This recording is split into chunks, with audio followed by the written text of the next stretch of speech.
Isa pang round. Ready? Go!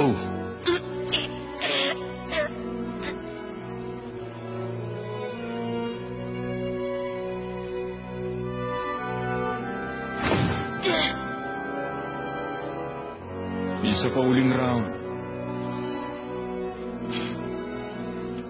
Ready? Go!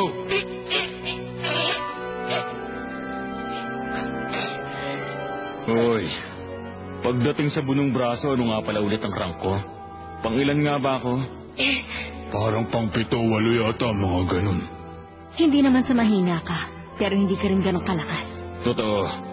At ang pinakamalakas sa grupo namin, yung dambuhanan nagngangalang ubogin. Pero mukhang patay na siya. Pinatay ng gumagamit ng kadena. Sinabi na namin sa inyo, hindi nga namin kilala kung sino yun. Hoy, bata! Kapag nagsalita ka ulit na walang paintulot, tapos ka na. Isa pa uling round. Ready? Go! Yung kasamahan namin yun, enhancer siya. Simple at hindi marunong magsinungaling. Mahilig makisabak sa bakbakan. Nakakatawa. Pero stricto siya pagdating sa oras. Makikipag-away siya sa'yo kung late ka. Kami ni Franklin lagi niyang inaaway kapag late kami. Sa mano-manong labanan, bugbog sarado ako parati sa kanya. Magkakilala na kami bago pa binuong Phantom Gang. Walang ibang mas nakakakilala sa kanya kundi ako. Kaya alam kong imposible matalo si Ubo sa laban. Siguradong madami lumaban yung gumagamit ng kadena. Magbabayad siya sa ginawa niya. Hahanapin ko siya kahit ilan pa ang kailangan kong patumbayin. Yung gumagamit ng kadena, may malalim siyang galit sa grupo namin. Alam ko din kinuha siya ng pamilya ng Strad bilang bagong bodyguard. May galit sa mga spider? Bagong bodyguard? Maaaring hindi niyo siya kilala ng personal pero baka may alam kayo sa kanya. Mag-isip kayo na mabuti. Kung may nalalaman kayo tungkol sa kanya, magsalita na kayo! Wala akong alam. Pero kahit may nalaman pa ako, hindi ko rin sasabihin sa inyo kahit kailan. Ang akala ko dati mga halimaw kayo na walang puso. Pero kung para sa kaibigan, marunong pala kayo umiyak. Kung gano'n naman pala, sana man lang, kahit konti ng luhang yan, iaalay ninyo sa lahat ng pinatay ninyo at sa mga kaibigan nilang naglulukta!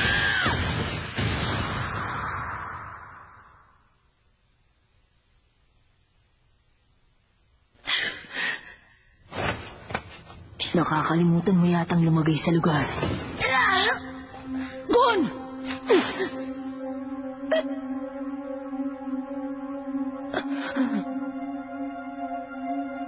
Hanggang dyan ka na lang. Sabihin mo lahat ng nalalaman mo tungkol sa gumagamit ng kadena. Sinabi ko na nga! Wala akong sasabihin sa inyo dahil wala akong nalalaman! Phaeton! Tama na. Tama na ang alin. Kung ano man ang gagawin mo, tama na. Bakit mo ako pinipigilan? Hindi mo naman alam ko anong gagawin ko. Balak mo siyang balian ng braso. Mali ka. Tatanggalin ko ang mga kuko niya bago ko siya balian ng braso. Kahit ano pa, basta tumigil ka na. Bakit mo ako inuutosan? At bakit ako makikinig sa'yo?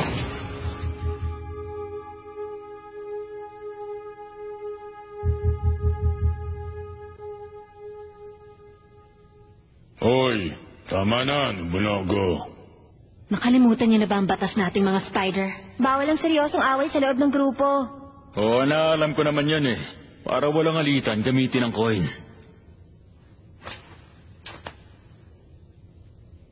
Ilalim. Ibabaw! Ibabaw. Bitawan mo na siya.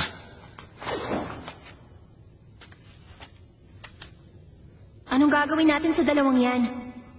Hanggang ngayon wala silang ibinabahagi tungkol sa may kadena. Kung talagang wala silang alam, pakawalan na natin sila. Ano, meron ba Pakunoda? Chineko nang papunta kami dito. Totoong talagang walang alam sa may kadena ang dalawang yan. Oh? Sigurado ka? Oo. Wala silang kahit anong alaala na gumagamit ng kadena. Mukhang mali ang kutob mo sa pagkakataong ito, Machi. Nakakapagtaka naman. Pero kung yun ang sabi ni Pakunoda, walang dudang totoo yun.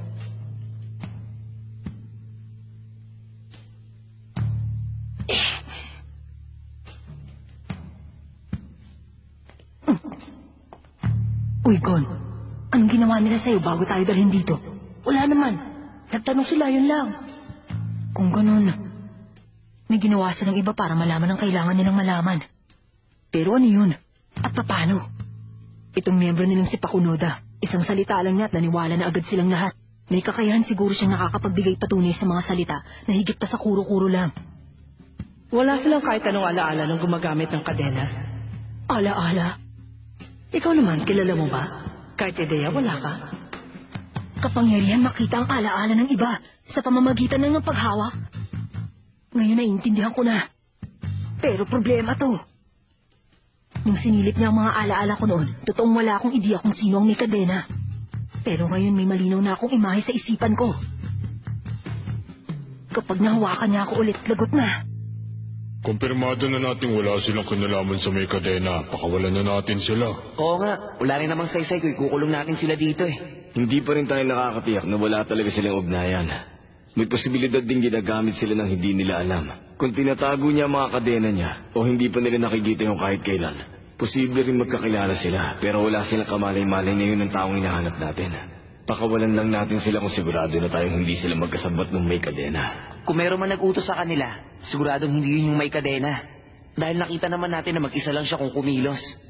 Kung ganon, pareho kayo ng pananaw ni Nobunaga. Hindi naman natin kailangan umasa sa mga bata para mahanap ang may kadena eh. Masigurado pa kung dadaan tayo sa pamilya Nostrad. Dahil may solid na impormasyon tayo nakuha na doon siya nagtatrabaho. Sangayon ako dun.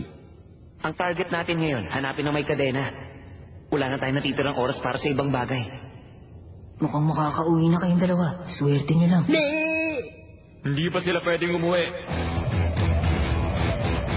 Hindi ko sila papayagang umalis. Bata, sumali ka sa Spider. Ikaw ang maging bagong partner ko. Ayoko. Hindi ako sasali sa grupo niyo kahit kailan. Mas pipiliin ko pa mamatay na lang. Mukhang masama talaga ang loob mo sa amin, ha? Hulaan ko, isa kang enhancer, no? Ano ngayong ka-enhancer ako? Sabi ko na halata!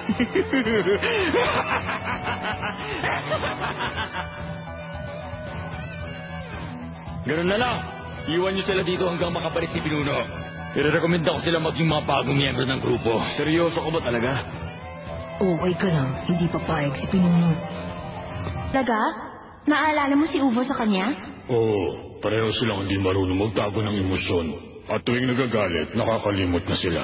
Higit sa lahat, pareho silang nagiging hamak na mas malakas bigla sa tuwing may pinaglalaban silang iba. Totoong mas gusto niyang lumaban ng mag-isa pero pinakamalakas siya sa tuwing magka-partner sila ni Nobunagang laban sa kahit na kanino pang hukbo. Hindi namin ni Ubo yon pero mas ginaganahan siyang lumaban kapag may iba siyang pinoprotektahan. So mas lumalakas siya kapag may pumipigil sa kanya, tama? Oo, ganun lang. Tulad pa rin ng dati, masyado siyang prangka. Pagdating naman sa mga duelo, nangingibabaw ang kakayahan ni Nobunaga sa espada. Pwede rin nating sabihin dun nga lang lumalabas ang tunay na galing niya. Kapag kailangan nilang magtulungan sa trabaho, lagi silang nagre-reklamo. Pero ang totoo, masaya naman sila sa ganun. Okay, pasensya na kung puputulin ko ang pagmumuni-muni niya. Tingnan niyo to. May listahan ako ditong kinuha mula sa Hunter website. Nilalaman nito ang mga miyembro ng pamilya Nostrad. Itong 5 to ang mga posibleng target natin. Sila mga senior bodyguard na nakabantay palagi sa anak ng pinaka-boss nila. At sila din ang humuli kay Uvo. Pero ang sabi ni Uvo, wala daw sa listahan to yung gumagamit ng kadena. Dahil hindi pa natin alam ang itsura niya, kailangan natin maghanap na nakakaalam. Oh, ito yung nagbabantay kay Ubo nun. Yung nasa itaas, sa kaliwa, patay na to. Lalabas tayo by pairs at hahanapin natin na sino mang natitira sa listahan. Pag nahuli nyo, bagayin nyo para may malaman tayo. Magkita-kita ulit tayo dito ng 10 o'clock mamayang gabi. Yun lang. Okay. Sandali. May iwan dito si Nobunaga, di ba? Sinong partner ko? E di kung sino man na natitira na walang partner.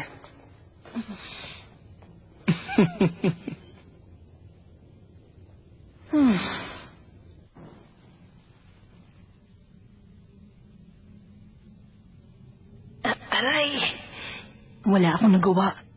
Kung gumalaw ako nun, Siguradong hindi mag-aalinlangan si Hisoka na tapusin ako. Sa tindi ng aura niya, hindi ako nakagalaw. Kung sa mga oras na yun, seryosong napahamak si Gon. Paano na? May magagawa kaya ako? Wala kang magagawa. Isa lang ang nasa isip mo kapag marap ka sa tao. Kung kaya mo silang patayin o hindi, wala nang iba. Malika. Huwag kang lalaban kung hindi ka mananalo. Ako mismo nagpukpok ng aral na yun dyan sa utak mo. Malika!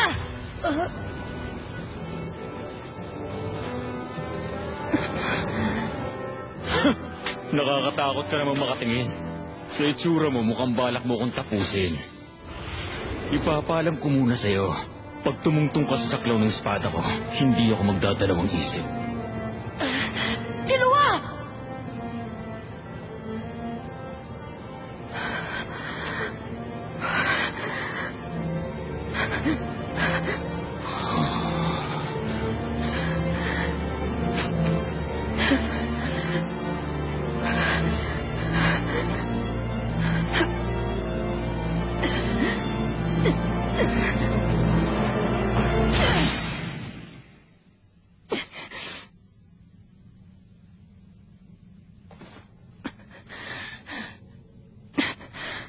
Hindi ako mananalo sa kanya. Kailangan ko makaisip ng paraan para makatakas dito. Wala mga bintana. Isa lang ang labasan. Ano kayo magagawa namin para mapaalis siya sa daanan?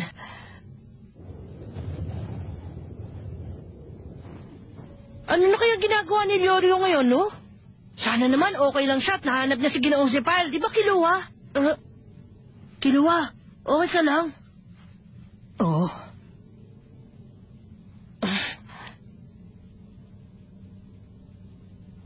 Kiluwa, naalala mo pa ba yung tinuro sa atin ni Ginoong Zepal? Welding, exposing.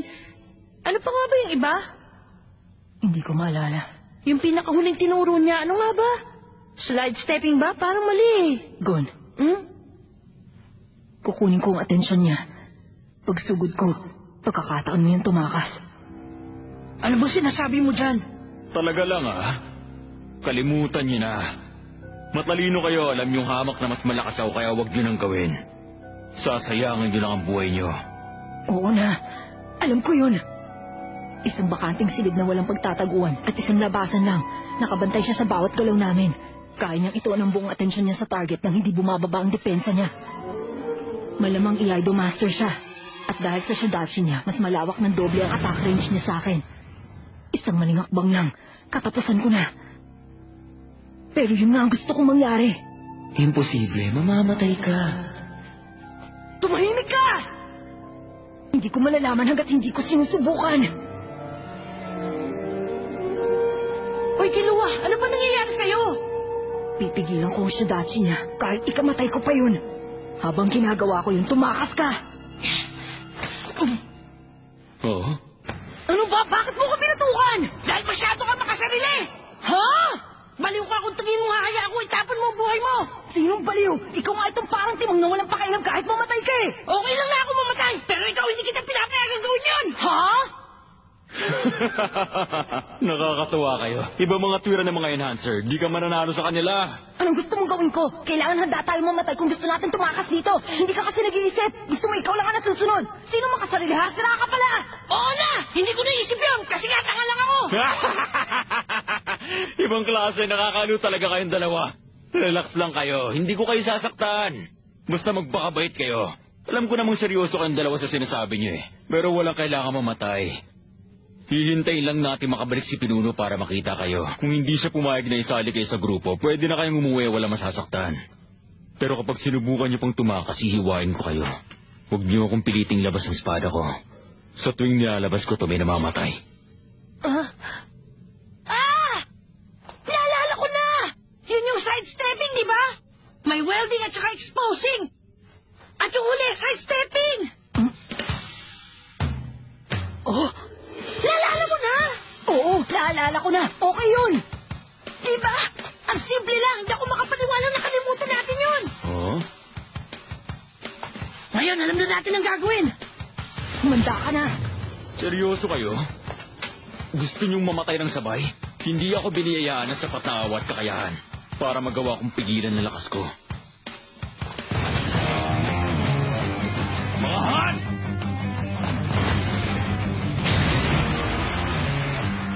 Kung nakasara ang nag-iisang labasan, Gumawa ka ng sarili mong lulusutan.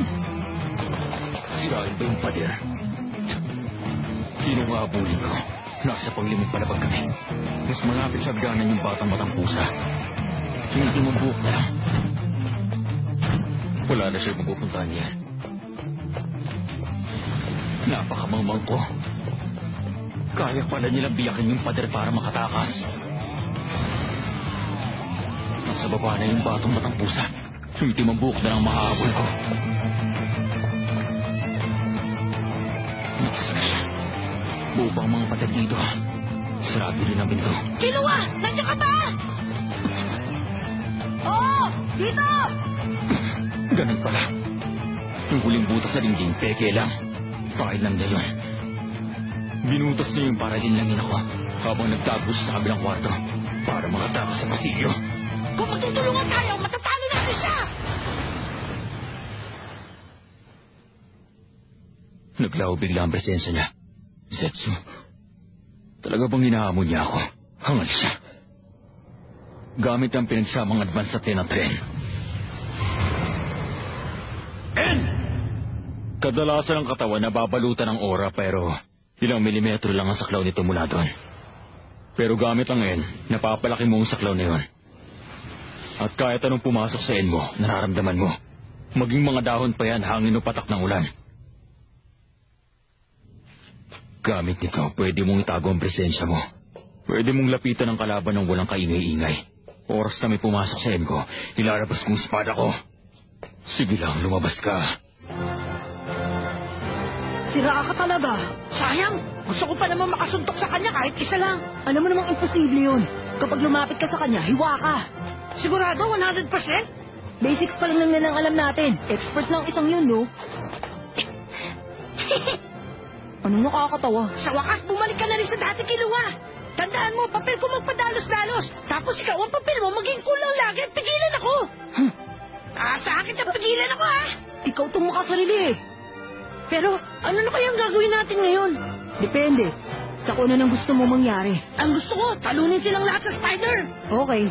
So parang ganun pa rin ang gusto mong gawin. Hindi naman masyadong nagbago. Pero, kung seryoso kung gusto mong gawin yun, kailangan pa natin na spawn na rin ang nen natin. Malakas silang kalaban. At sa pamamagitan ng nen, matatapatan natin ang lakas ng puwersa nila. Tingin ko ang magandang gawin. Tanungin natin si Kurapika. Siguradong alam niya ang gagawin. Ha? Si Kurapika? Si Kurapika kaya yung hinahanap nilang gumagamit ng kadena. Siya yung nakatalo sa isang kasamahan nila. Ha? Hindi mo pa rin ba nag-gets hanggang ngayon? Totoo ba yun? Sure ka? Oo, sure ako. At kung ganun, may pag-asa nga tayo. Halos sabay lang tayo nagsimulang matuto ng ni Kurapika. Kailangan na natin gawin ang susunod na hakbang, ang pag-develop ng teknik na bagay sa atin. At higit sa lahat, kailangan natin ng sapat na kapangyarihan para magapi ang bawat miyembro ng Phantom Gang. At sinasabi mo bang si Kurapika ang kailangan natin para magawa natin ang lahat ng yun? Oo,